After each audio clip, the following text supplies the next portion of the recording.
Muy buenas tardes, esto es Charlas con el Especialista. Muchas gracias por estar en nuestra sintonía. Más que una charla es la oportunidad de estar cerca. Hoy nos acompaña la doctora Diana Ramírez, ella es médico genetista de la Clínica Imanaco Grupo Quirón Salud.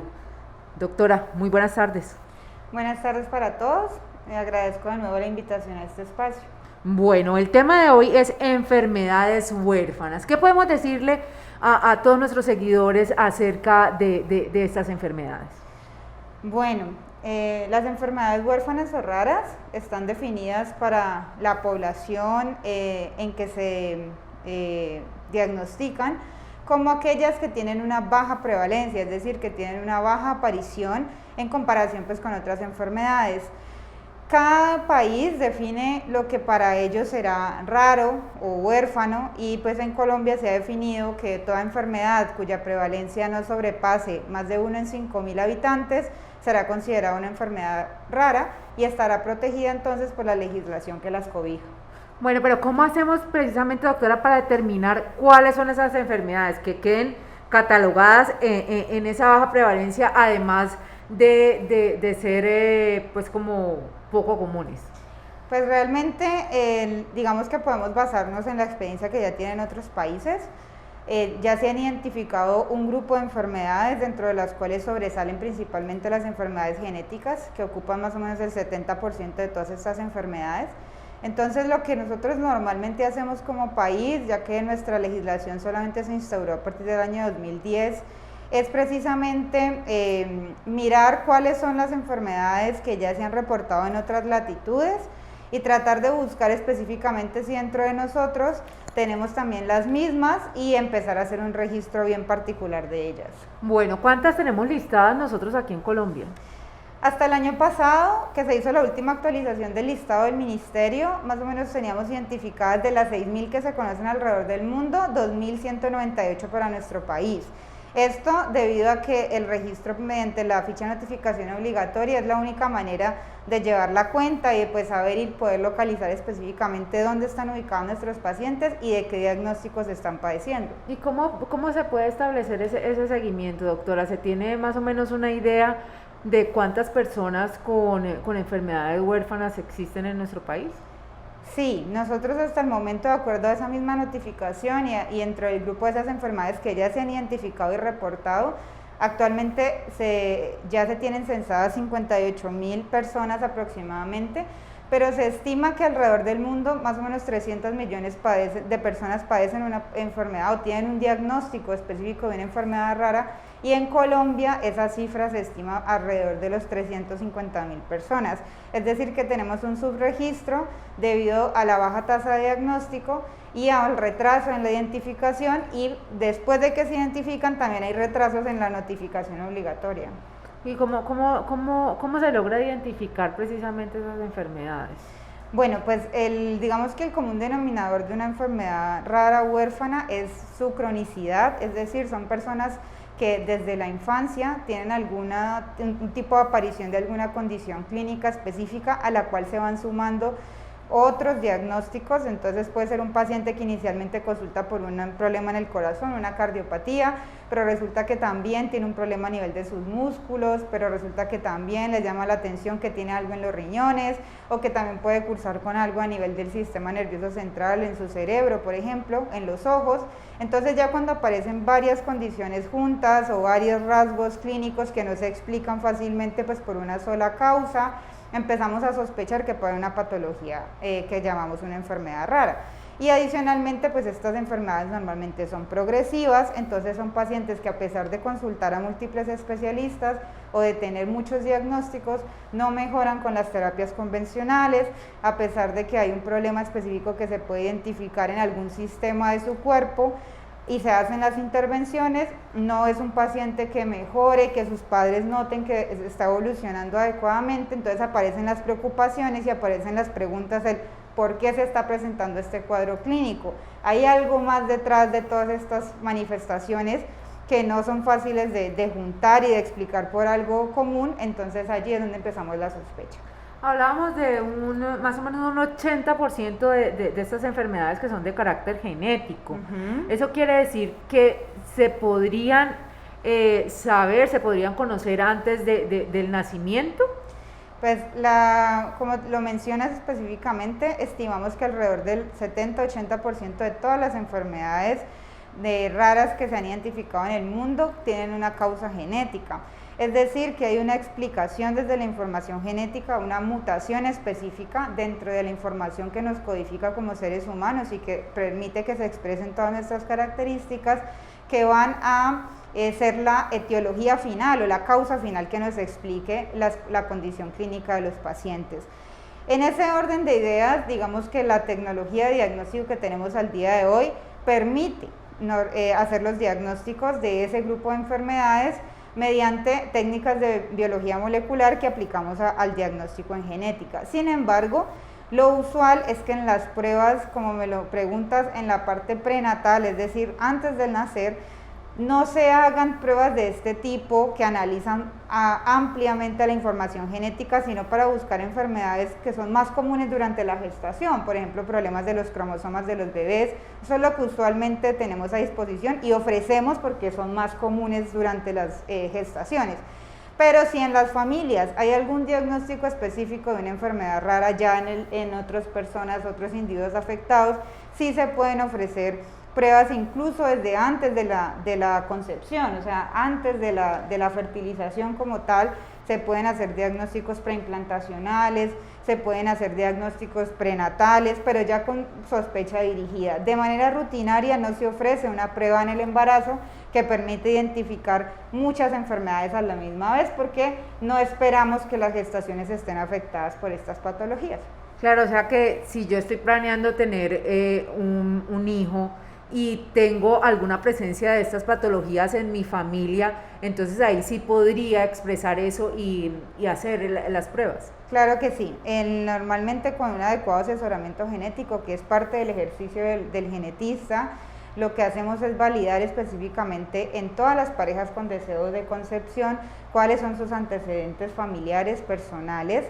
qué riesgos puede tener de patologías comunes y raras, específicamente porque para nosotros como genetistas es un poco más común el tema de las enfermedades raras. Muchas de nuestras enfermedades tienen una baja prevalencia y de hecho son poco conocidas por los otros médicos de otras especialidades, pero también es nuestra responsabilidad llevar ese conocimiento y empezar a formar equipos para que ellos se familiaricen no solamente con sus diagnósticos más habituales, sino también para que dentro del espectro clínico de lo que ellos ven puedan empezar a sospechar específicamente en casos de personas que tienen ya cronicidad de su patología o que definitivamente no están mejorando fácilmente, de empezar a pensar en por qué no puede ser una enfermedad rara lo que explique lo que ellos tienen. ¿Se pueden tratar estas enfermedades, doctora? En el sentido estricto de lo que la gente imagina por tratamiento, que es una terapia específica que elimine o que ayude a controlar la enfermedad, pues la mayoría de las enfermedades no van a tener un tratamiento específico. Más o menos solo hasta el momento hay investigación en el 40% de las enfermedades genéticas para posibles tratamientos y disponible menos del 10% de todas las enfermedades con una terapia específica que module la expresión de la patología. Sin embargo, en el sentido más amplio de lo que conlleva un tratamiento, que es el seguimiento de los pacientes y el manejo preventivo de las complicaciones que pueden aparecer derivadas de la patología, sí es posible establecerlo, pero solo será posible hacer ese abordaje cuando hay un conocimiento específico, cuando hay un diagnóstico claro de lo que significa para el paciente su diagnóstico. Es decir, mientras no tengamos un nombre que darle a la patología que el paciente padece, no vamos a saber qué podemos esperar a largo plazo de ese diagnóstico y por ende no podemos planear cómo vamos a prevenir las complicaciones que pueden aparecer. ¿Y cómo sería esa ruta para llegar a un diagnóstico, doctora? Porque digamos que pueden presentarse esos múltiples síntomas que no tienen como explicación para el paciente y que de una u otra manera tampoco la encuentran cuando van a la consulta. Pues lo ideal sería primero poder establecer equipos de trabajo en los cuales los médicos puedan comunicarse y empezar a ver el paciente de una manera integral, es decir, no ver el problema del paciente individualmente desde nuestra área de experticia, sino realmente tratar de encontrar un camino que nos permita trabajar juntos para mejorar la vida y la calidad de vida de los pacientes. Entonces, ese sería el primer momento, poder trabajar en asocio como médicos y en colegaje, en la manera en que podamos hablar y dialogar respecto a los posibles escenarios en los que se presentan estas patologías. Y adicionalmente, la otra manera sería ya establecer pruebas muy específicas desde el punto de vista de genética, pruebas moleculares dirigidas de amplio cubrimiento, que nos permitan entonces descartar simultáneamente entre varias opciones, porque pueden haber también enfermedades que se confunden unas con otras, que son muy similares en su presentación. Entonces necesitamos establecer un diagnóstico preciso, y por eso la única manera es una prueba que me permita llegar a un diagnóstico certero. En el caso de lo genético, encontrar la variante específica en la información genética que me explica lo que el paciente tiene. O sea que al final, Doc, como usted lo explicaba hace un momento, va a haber un tratamiento que no es el común, que tocaría diferentes disciplinas, pero ¿qué obtiene el paciente con ese tratamiento? ¿A dónde llega? Pues realmente lo que nosotros podemos ofrecerle a los pacientes es, primero, claridad en cuanto a qué puede esperar a lo largo de su vida. Digamos, en el momento en que se establece el diagnóstico, tenemos la oportunidad entonces de repasar lo que nosotros llamamos la historia natural de la enfermedad, que es ver cómo se comportan los casos de esas patologías en los otros pocos pacientes que hay reportados en el mundo. Tenemos pacientes que son únicos en el país con una enfermedad determinada, y que hay pocos reportes también en el mundo en el cual hay incertidumbre, pero para la mayoría de los pacientes sí tenemos la posibilidad de revisar experiencias de otros pacientes, de otras familias, de otros hospitales, en los cuales se nos oriente hacia cómo manejar las complicaciones. Por ejemplo, si hay que hacer cirugías de intervención que disminuyan riesgos de aparición de complicaciones. Entonces, cuando nosotros logramos darle a los pacientes esa claridad, ellos ya han ganado en cierta parte una calma de esa ansiedad que están manejando respecto a vivir sin saber qué tienes, que es algo que normalmente de pronto como médicos no entendemos, o como personas del común tampoco podemos dimensionar lo que significa de pronto levantarte un día y no saber, que te aparezcan muchas cosas en tu organismo y no saber por qué, no entender la causa y tampoco saber qué más me puede aparecer. Entonces creo que eso es lo principal, que ellos ganan conocimiento, y eso les ayuda a empoderarse también de una condición que, si bien está con ellos y los acompaña y definitivamente va a ser algo que siempre va a estar allí, sí podemos entonces empezar a intervenir y tomar decisiones respecto a la información que están manejando. Doctora, pero si se presentan como diferentes síntomas inexplicables, ¿en qué momento acude un paciente a visitar pues a un genetista, o a entender o a encontrar como la explicación de eso? Porque pues digamos que a usted le van apareciendo síntomas y todo, pero no entraría a decir tengo una enfermedad rara. Lo normal es que las personas que normalmente son diagnosticadas con enfermedades raras tengan ya una experiencia bien particular de haber pasado por un médico, por otro. Se estima más o menos que una persona, antes de llegar a un diagnóstico de una enfermedad rara, ha visitado al menos 7 médicos diferentes que no saben y no pueden explicar en global lo que el paciente tiene. Entonces, en ese sentido, sí creo que como país hemos avanzado hacia la posibilidad de que, no tanto los pacientes, porque difícilmente, incluso hay personas que no conocen que existe una especialidad en genética, pero sí los otros colegas saben y dimensionan un poco cuando los pacientes ya se presentan con varias sintomatologías, o que de pronto son pacientes que tienen características que normalmente ellos no ven frecuentemente en su consulta, deberían derivarlos a un servicio que pueda manejarlos. Lo ideal es, como les digo, no es que todos los pacientes entonces ahorita en adelante todo el mundo debería ir al genetista, sino que en realidad lo que necesitamos es tener centros de referencia que tengan equipos profesionales que logren entender y dimensionar en conjunto la visión. Los diagnósticos de enfermedades raras no solo dependen del genetista, lo puede hacer un neurólogo, un endocrinólogo, un cardiólogo, cualquier especialista, incluso un médico general que sepa y esté familiarizado con las patologías que consideramos enfermedades raras, podría llegar a sospecharla y diagnosticarla, y de allí poder establecer todo un plan de trabajo integral para el paciente. pero pues digamos que mientras no exista esa educación, esa comunicación, los pacientes van a tener retrasos en cuanto a la llegada a los especialistas que conocen de sus patologías, independientemente que sea el genetista o no. Bueno, ya empiezan a llegar preguntas a través de nuestras redes y nos dice Diana Gallego, ¿esos exámenes genéticos en el embarazo están cubiertos por la EPS o siempre toca hacerlos de manera particular? Los exámenes genéticos, cuando no existen antecedentes y cuando las personas, digamos, se han considerado de riesgo bajo, se pueden ofrecer de manera particular sobre todo, pero cuando hay indicaciones y ya los ginecólogos, perinatólogos y desde genética conocemos específicamente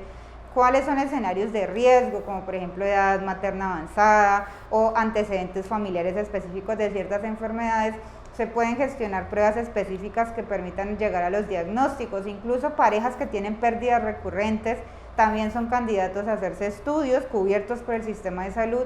e incluso permitir técnicas de fertilización in vitro que lleven a un mejor resultado de las gestaciones.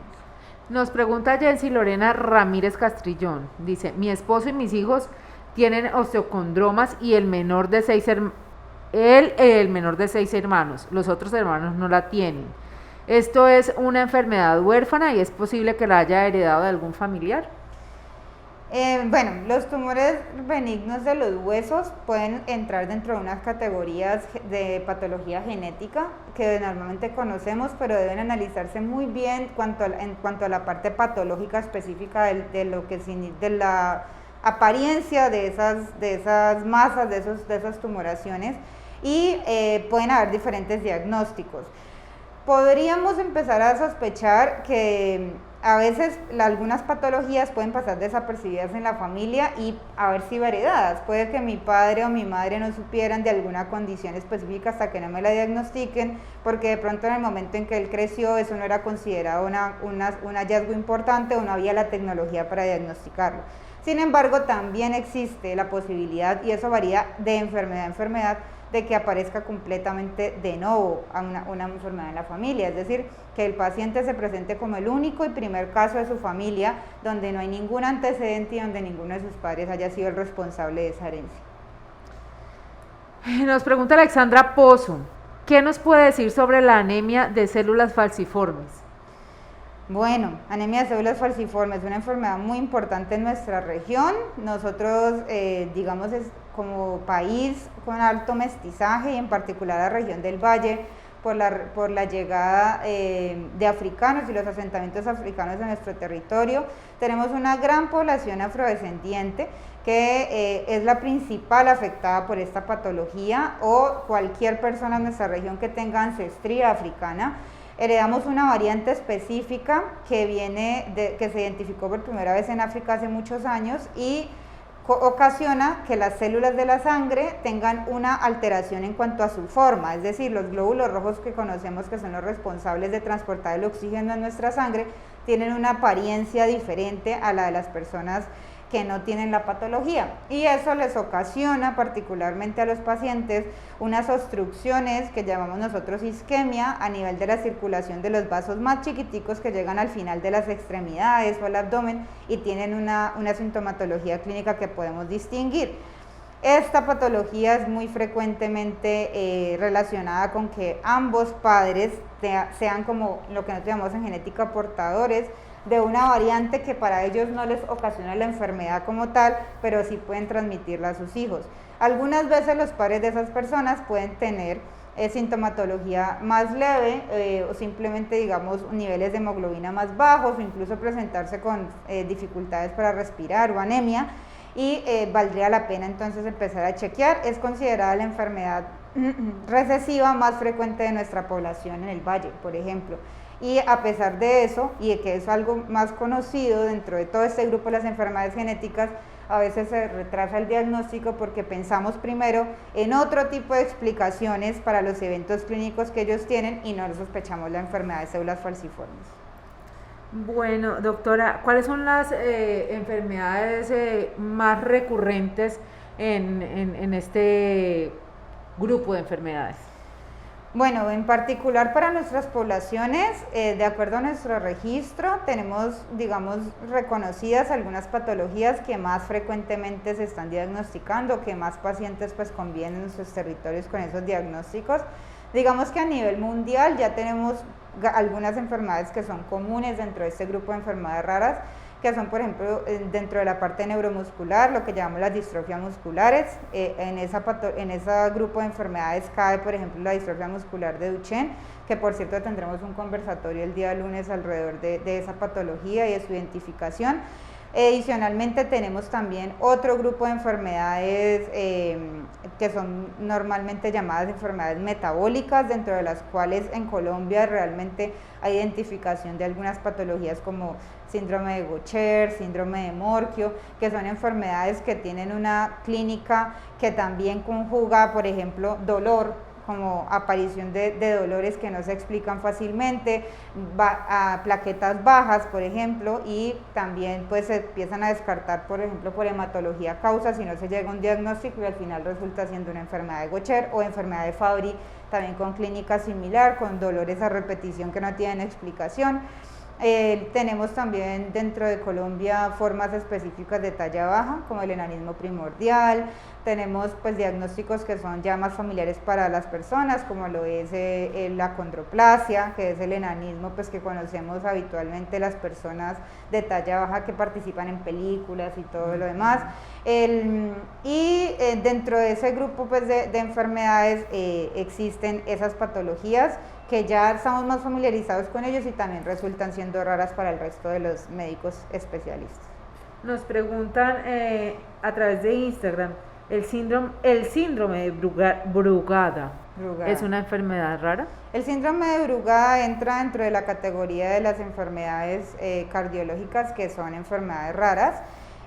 Normalmente no tenemos una etiología genética que lo explique, pero también es considerada por su frecuencia como una patología de índole raro, dependiendo, eso puede, digamos que las patologías también pueden salir de esa categoría, en la medida en que empecemos nosotros a tener mayor aparición de casos y ya empiecen a mejorar las técnicas de diagnóstico, de pronto nos demos cuenta que, por ejemplo, en nuestro país hay mucha gente afectada con Brugada que realmente no encajan dentro de la categoría de rara, pero en la medida en que avancemos en los diagnósticos es que ese tipo de cosas pueden pasar. ¿Cuál es como esa esperanza que tienen de mejoría los pacientes con estas enfermedades? ¿Hay algunas que de pronto sean más fácilmente tratables o curables, por así decirlo? Bueno, realmente el escenario de la investigación clínica ha migrado mucho y ha mirado las enfermedades raras como un foco de atención. Hay todo un curso de investigaciones que intentan apoyar no solamente la parte de diagnóstico temprano, sino la parte también de terapias específicas. En nuestro país contamos con las terapias que actualmente hay disponibles para tratar enfermedades raras, como la atrofia muscular espinal, la misma distrofia muscular de Duchenne, el síndrome de Morquio que les mencionaba previamente. Tenemos también medicamentos que están llegando para la acondroplasia, todo un sinnúmero de investigación que se está desarrollando, y como investigadores locales nosotros también aportamos entonces a la descripción rápida y a la divulgación a los otros especialistas y al general el gremio de la salud, para que podamos llegar entonces a sospechar tempranamente las patologías y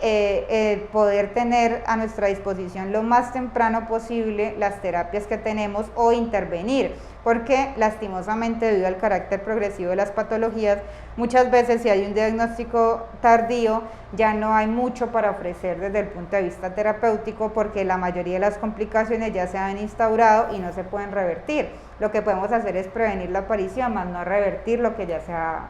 presentado. Precisamente vamos a eso, doctora. ¿Cómo podríamos tratar de prevenir una enfermedad una vez hemos descubierto que tenemos esa predisposición? Bueno, pues hay diferentes maneras de hablar de prevención en este escenario. Digamos que si lo que tenemos dentro de las características clínicas de cada enfermedad es, por ejemplo, en síndrome de Morquio, si yo tengo una alteración de las articulaciones y lo que eso me va a limitar la movilidad de los pacientes con el paso del tiempo, porque los huesos y las articulaciones van adquiriendo una configuración particular que cambia la fisionomía normal de una articulación, pues lo que yo debería entonces tratar es intervenir tempranamente, cómo estabilizar esas articulaciones, cómo hacer, por ejemplo, intervenciones de tipo quirúrgico que me permitan mejorar el sostén y la estabilidad de esa articulación. Eso será para el caso particular de síndrome de Morquio. Si por ejemplo tengo otro tipo de enfermedad que normalmente se debe a una degeneración muscular que puede llevar a que el paciente pues quede sin movilidad en el corto plazo, yo lo que debería hacer entonces es tratar de dirigir las terapias específicas que existen para que, por ejemplo, las neuronas o el músculo que están interviniendo en el desarrollo de la enfermedad no mueran y no se pierda la oportunidad de conservar la movilidad a largo plazo. Así que la verdadera manera de prevenir es individualizar las características de los pacientes, es intervenir de manera muy particular a cada uno,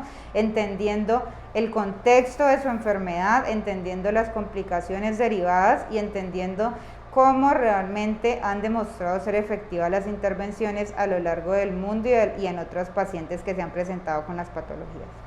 Nos pregunta nuevamente Jensi Ramírez. Mi hijo empezó con una anemia y tras varios estudios se determinó que es una discrasia sanguínea. ¿Esto es una enfermedad rara o es algo heredado? Digamos que dentro del grupo de discrasias sanguíneas, pues realmente tiene varios diagnósticos,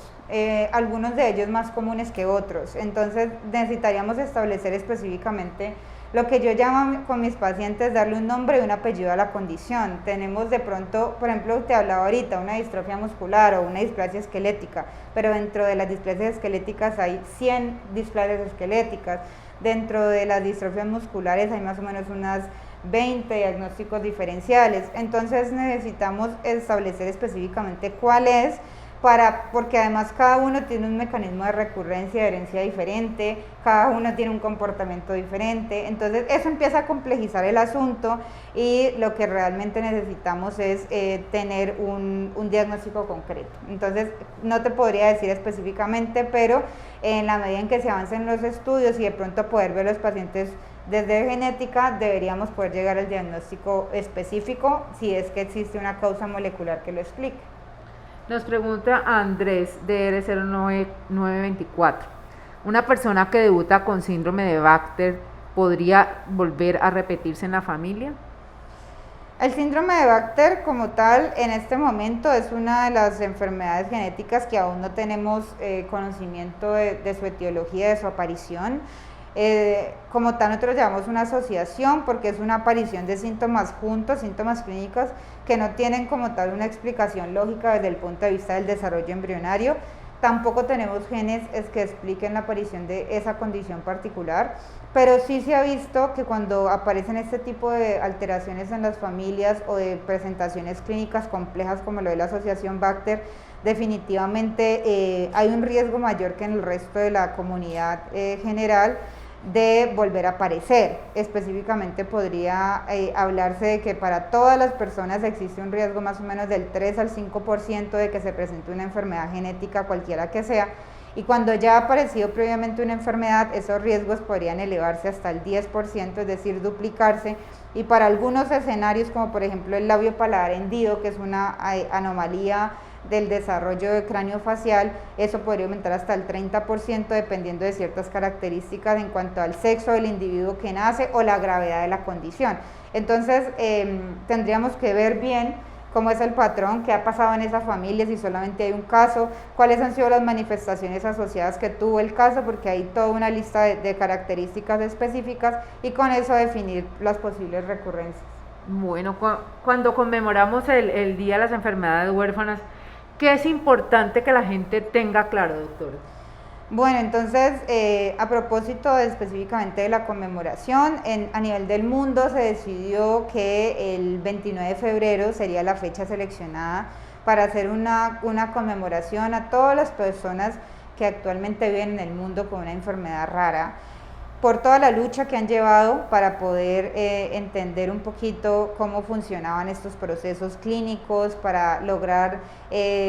tocar puertas y empezar a ser visibilizados. Entonces, en los días, pues, como el 21 de febrero es un día raro, se decidió que se iba a conmemorar en esa fecha específicamente una mirada hacia las enfermedades raras, y en los años pues que no existe el 29 de febrero, lo hacemos el día 28 usualmente, que para este año cayó domingo, pero a nivel nacional, desde todo el 26 de febrero, que es viernes, o sea, mañana, hasta la otra semana, más o menos mediados, hasta el 3 de marzo, se estarán haciendo una serie de actividades en el país que permitan conmemorar específicamente y ayudar a la visibilización. Definitivamente nunca vamos a poder entender definitivamente cómo es el proceso de estos pacientes si no empezamos a hacer mención de sus propios procesos de vida, si no recapitulamos cómo hemos llegado al día de hoy a conocer lo que sabemos, y si no seguimos haciendo una apuesta permanente por la investigación para mejorar cómo abordamos estos pacientes y qué podemos ofrecerle. Entonces el llamado es a que toda la comunidad se vincule a través de la conmemoración de este día, a tratar de mostrar específicamente la importancia también de sospechar enfermedades que no son comunes, pero que pueden afectar a pocas personas de la población, pero que realmente están impactando de tal forma una vida que merecen toda una mirada de nuevo y una reflexión alrededor de ellas. Bueno, pues doctora, creo que esa es la conclusión más importante quizá después de esta sesión de charlas con el especialista, y es estar como muy atentos y pendientes, ¿no? A la doctora Diana Ramírez, médico genetista de la Clínica Imanaco Grupo Quirónsalud, queremos agradecerle siempre su deferencia y su buena disposición para este espacio con nuestra comunidad. Muchísimas gracias por la invitación, y bueno, realmente creo que en este espacio con ustedes el gran mensaje es que existen enfermedades que afectan a un grupo reducido de la población, pero que merece la pena conocer, que merece la pena empezar a pensar en cómo están estos pacientes en nuestros territorios, y que sea pues la oportunidad perfecta para recordar la importancia del trabajo en equipo, la importancia de mirar a las personas como seres integrales en los cuales debemos intervenir distintas áreas de su vida, y aprovechar entonces para invitarlos a la conmemoración que haremos a nivel de la clínica el día lunes. Bueno, a ustedes muchas gracias también por participar en charlas con el especialista, por estar atentos, por sus preguntas. Los invitamos a un nuevo espacio en una próxima ocasión. Muchas gracias por acompañarnos.